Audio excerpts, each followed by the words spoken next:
Voilà le virage, le fameux virage 2 km. Qui resserre un petit peu et voilà une chute. Hop, ça vous l'aviez annoncé Laurent, malheureusement. Le tout est de savoir qui est pris dans, je crois qu'il y a Oscar Freire qui est pris dans la chute. Alessandro Petacchi est à terre aussi. Laurent Belin, vous allez vous arrêter à gauche de la route et nous donner le nom. Je crois qu'il y a Petacchi, il y a Freire là. Hein. Non, c'est pas Petacchi. Marc Cavendish est tombé. Marc Cavendish, Freire, Petacchi dans la chute. Thierry Cavendish est tombé, Freire est tombé. Ouais, mais c'est Cavendish qui fait tomber. Petacchi également. Et c'est Bernard Heisel qui est sorti. Et il doit le savoir dans les oreillettes, ça a dû fonctionner. Cavendish n'est pas là.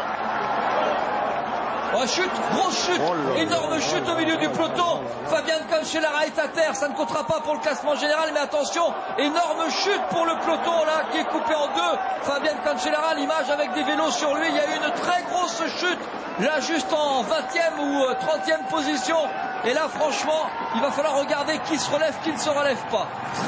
Très grosse chute là pour cette première arrivée du Tour de France, avec du coup tout est désorganisé. Il a perdu ses coéquipiers, Tyler Farr dans la bagarre, il y a Isasi qui est là, enfin encore une chute, là c'est Mondori qui vient de tomber. Oh là là, quelle fin d'étape, quelle fin d'étape. Et c'est Alessandro Petacchi qui est là pour peut-être s'imposer. Il n'était pas tombé, c'est bien Alessandro Petacchi qui est là. Et Petacchi remporte l'étape Rotterdam-Bruxelles, victoire du coureur italien dans une fin d'étape absolument hallucinante.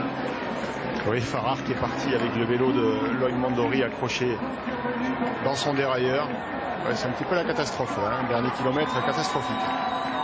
Ah, les 2 derniers kilomètres catastrophiques. Christophe Moreau se relève.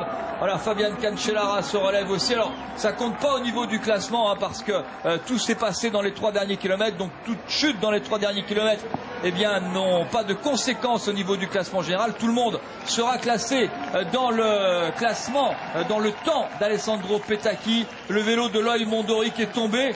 Tyler Farrar aussi, le vélo ramené par David Millar. Quelle drôle de fin d'étape, hein. On va analyser ça calmement parce que là on est pris un peu dans le feu de l'action. Il y a la chute annoncée dans ce virage aux 2 km avec Cavendish, avec Freire, avec Hushoft. Ensuite il y a une grosse chute, pas très bien compris ce qui s'est passé. Il y en a un qui a dû se mettre en travers. Après il y a Mondori qui glisse et qui tombe à nouveau, qui empêche Farrar de sprinter. Et finalement, eh bien, c'est Alessandro Petacchi qui s'impose. Il arrive ici avec Armstrong dans le même petit groupe. Voilà.